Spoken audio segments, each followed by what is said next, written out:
ধানের শীষের জোয়ারের বিপক্ষে আমাকে স্বতন্ত্র লড়াই করতে হবে।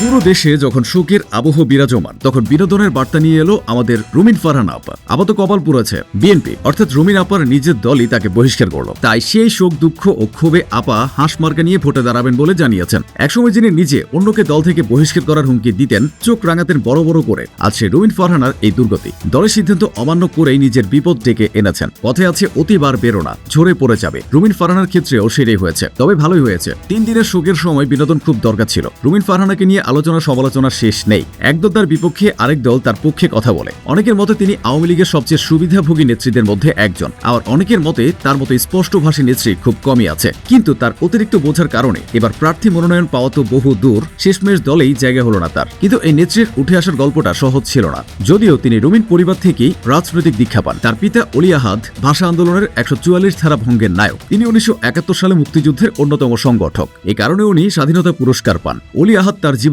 দীর্ঘ 19 বছর কারাগারে কাটিয়েছেন। রাজনীতি করেছেন হোসেন শহীদ সোহরাওয়ার্দী, শেরেবাংলা একে ফজলুল হক, মাওলানা ভাসানী ও শেখ মুজিবুর রহমানের সাথে। তিনি আওয়ামী লীগের প্রতিষ্ঠাতা সাংগঠনিক সম্পাদক ছিলেন। রুমিন রাজনৈতিক ব্যক্তিত্ব, বাবার হাত ধরেই রাজনীতিতে আসেন। রুমিন ফারহানা হলেন বাংলাদেশের একজন রাজনীতিবিদ, আইনজীবী ও সংরক্ষিত নারী আসন 50 থেকে নির্বাচিত জাতীয় সংসদ সদস্য। তিনি জাতীয় সংসদের 50টি সংরক্ষিত নারী আসনের মধ্যে সর্বশেষ 2019 সালের 28 মে সংসদ সদস্য পদে বিনা প্রতিদ্বন্দ্বিতায় নির্বাচিত হন। রুমিন ব্রাহ্মণবাড়িয়া জেলার বিজয়নগর উপজেলার ইসলামপুরে মুসলিম পরিবারে জন্মগ্রহণ করেন। তার পিতা অলি আহাদ বাংলাদেশী রাজনীতিবিদ ও স্বাধীনতা পুরস্কার বিজয়ী ভাষা সৈনিক। তার দাদা আব্দুল ওহাব ডিস্ট্রিক্ট রেজিস্ট্রার ছিলেন। রুমিন হলিক্রস স্কুল থেকে মাধ্যমিক এবং ফিকারুন্নিসা নুন স্কুল অ্যান্ড কলেজ থেকে উচ্চ মাধ্যমিক সম্পন্ন করার পর লন্ডন বিশ্ববিদ্যালয় থেকে আইন বিভাগে তার স্নাতক সম্পন্ন করেন এবং যুক্তরাজ্যের লিঙ্কনস ইন থেকে ব্যারিস্টার ডিগ্রি অর্জন করেন। রুমিন বিএনপির কেন্দ্রীয় আন্তর্জাতিক বিষয়ক সম্পাদক। ব্যারিস্টার হিসেবে বাংলাদেশের উচ্চ আদালতে আইনি পেশায় কাজ করেন। 28 মে 2019 বাংলাদেশ জাতীয়তাবাদী দল বিএনপি থেকে মনোনয়ন পেয়ে সংরক্ষিত নারী আসন 50 নং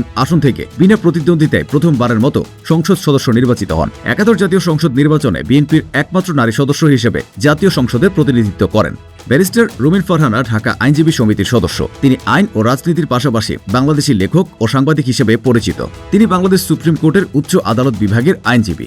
এছাড়া বাংলাদেশ থেকে প্রকাশিত দৈনিক ইত্তেহাদ পত্রিকার প্রকাশক ও সম্পাদক। তার বিএনপিতে অনেক অবদান রয়েছে। তবে বহিষ্কারের ঘটনা স্বাভাবিক হলেও বিএনপি চেয়ারপারসন খালেদা জিয়ার মৃত্যুর দিনই দল থেকে বহিষ্কারের আদেশ দেওয়া নিয়ে বিস্ময় প্রকাশ করেন রুমিন ফারহানা। তবে এটাও বলেছেন, এটা আমার জীবনের নতুন অধ্যায়ের সূচনা ও নতুন যাত্রা। তিনি তার কষ্টের কথা তুলে ধরে বলেন, আমি সবসময় সত্য বলে গেছি, এখনো সত্য বলে যাব। সত্য যেন বলতে পারি সেই দোয়াই চাই। এখন আমার নতুন পথ চলা, আমি দেশের মানুষকে সঙ্গে নিয়ে সেই পথে চলতে চাই। তার নেতৃত্ব দেওয়ার সক্ষমতা থাকলেও ভুলটা করে বসেছেন স্বতন্ত্র প্রার্থী হিসেবে ভোটে অংশগ্রহণ করতে চেয়ে। রুমিন ফারহানার অনেক ভূমিকা ছিল, এটা সত্য, কিন্তু তার ভুলের কারণেই তিনি আজ নিজ দল হারালেন।